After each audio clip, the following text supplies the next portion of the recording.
All right, so 3-0 for the Chiefs.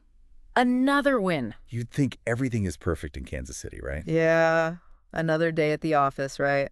Business as usual. The articles you sent over, Right. they kind of paint a different picture. Yeah. Yeah. It's got me wondering, are the Chiefs as dominant as that record says they are? Yeah. You know, it's funny. On the surface, this is a team that's humming right along, like you said, 3-0. And the AFC West, it seems it's theirs to lose again. But these articles you send over, they do a really good job of highlighting some of the potential weaknesses or at least some of the question marks surrounding this team. And a big question mark for me has to be Yeah. how much they're relying on these rookies. Mm, I mean, we saw Carson Steele right. getting some serious carries. Yeah. Xavier Worthy even got in the mix early on. Early on. Yeah, and it's interesting to think about the reasoning there, right? Is this just a matter of we have these talented guys, let's get their feet wet, or is there something more to this, right? Is Andy Reid thinking long term here? Are they already planning for a future beyond some of their veteran players? It's like he's beta testing the future of the franchise in the middle of a playoff run. Yeah, it's a fascinating dynamic. And, you mentioned the rookies. It's impossible to ignore the other big story here, which is Patrick Mahomes. Yeah, 4 interceptions in 3 games. 4 interception, and that's just not something you see from him very often. I mean, I remember watching one of those picks and thinking, oh, there's that laser arm we all know and love intercepted again. And the articles really dig into some of the reasons behind these turnovers. Defenses are approaching Mahomes a little bit differently this year. Well, they're not blitzing him as much. Interesting. Yeah, they're trying to keep him in the pocket, make him hold on to the ball longer, maybe overthink those reads. But it's kind of getting those easy throws that we're used to seeing. Exactly. And when you factor in that he's working with a relatively new receiving core, they're still developing that almost telepathic connection that he had with guys like Tyreek Hill and even with Kelce to an extent. Okay, so it's not just as simple as Mahomes is off his game. No, not at all. Yeah. I mean, look, he almost single-handedly carried the team in that third quarter against the Falcons. He can still put up points with the best of them, but even those moments of brilliance were overshadowed by the near misses, like that late interception intended for Rashee Rice. Yeah. Almost a game changer in the worst way possible. And that's what makes the defense's performance in that game even more interesting to me. I mean, Bolton, with that game-saving tackle, that final stand, it's like the offense said, all right, defense, you win this one for us. Right, and they stepped up big time. And what's even more impressive is they did it with their own share of rookies on the field.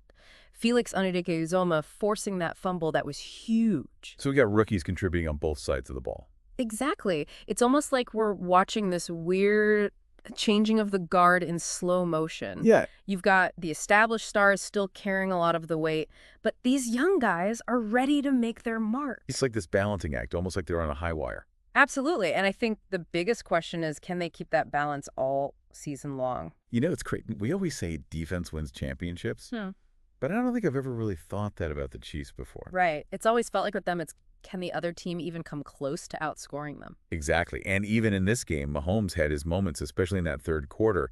But it was the defense that really sealed the deal. It really was. And the articles you sent actually break down some of those key defensive plays in a lot of detail. It's fascinating. Oh, yeah, like Bolton's tackle. Textbook. I rewatched that like 5 times trying to figure out how he got there so fast. Well, one of the articles I read was saying that it wasn't just speed. It was that he recognized the play immediately.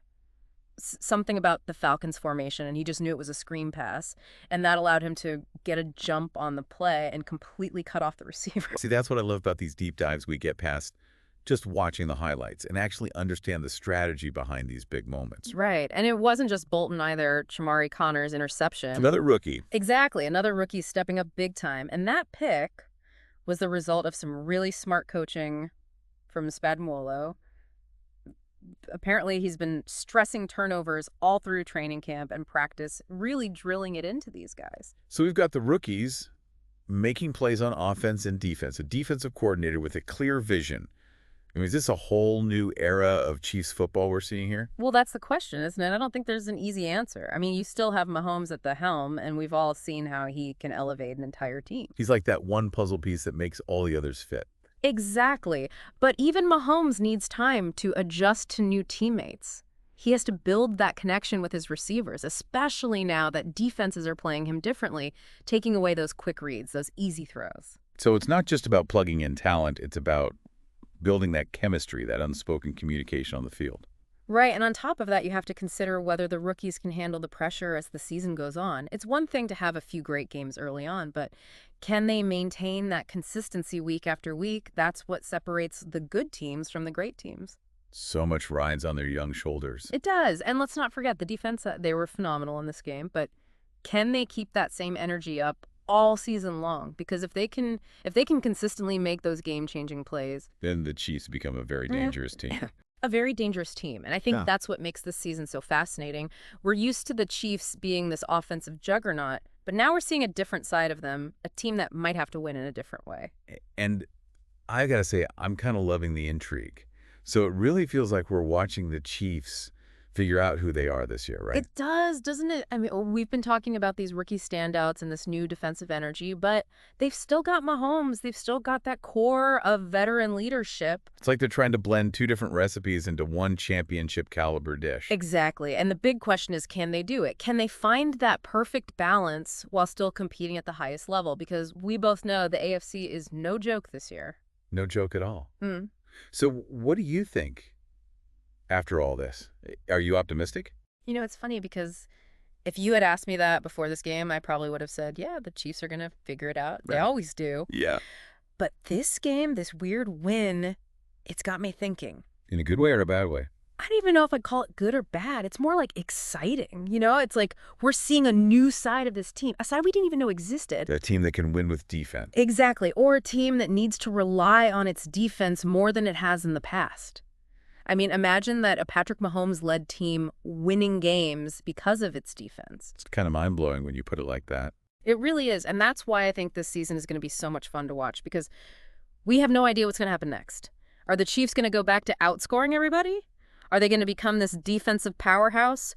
Or are we going to see some completely new hybrid version of the Chiefs that we've never even imagined? I don't know, but I'm strapping in for the ride. Me too. And I think that's the biggest takeaway from this whole deep dive. This Chiefs team is a mystery right now, and that's a good thing. That's a great thing. It keeps us all on the edge of our seats. Exactly. And it's a good reminder that even the best teams, even the dynasties, they have to adapt. They have to evolve. The NFL waits for no one. Well said. Thanks again for joining me on this deep dive. This was awesome. Anytime, man. I always love talking Chiefs with you. And everyone listening, thanks for sending in these articles. These were some really thought-provoking pieces. Yeah. We'll be sure to keep an eye on all the storylines we discussed today as the season unfolds. Who knows? Maybe we'll be back in a few weeks to do another deep dive on the Chiefs. Sounds good to me. Until next time, everybody keep those articles coming and keep the conversation going.